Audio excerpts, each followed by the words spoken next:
بسم اللہ الرحمن الرحیم۔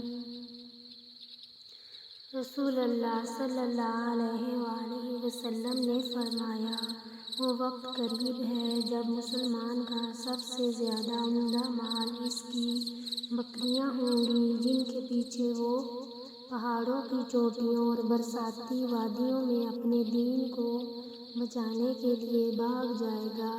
صحیح بخاری، حدیث نمبر 19۔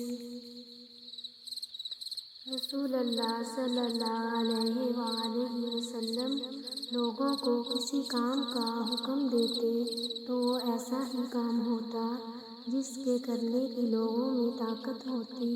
اس پر صحابہ رضی اللہ عنہم نے عرض کیا کہ یا رسول اللہ، ہم لوگ تو آپ جیسے نہیں ہیں، آپ تو معصوم ہیں اور آپ کی اللہ پاک نے اگلی پچھلی سب لغزشیں معاف فرما دی ہیں، اس لیے ہمیں اپنے سے کچھ زیادہ عبادت کرنے کا حکم فرمائیے۔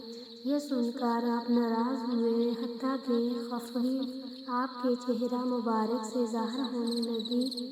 پھر فرمایا کہ بے شک میں تم سب سے زیادہ اللہ سے ڈرتا ہوں اور تم سب سے زیادہ اسے جانتا ہوں، بس تم مجھ سے بڑھ کر عبادت نہیں کر سکتے۔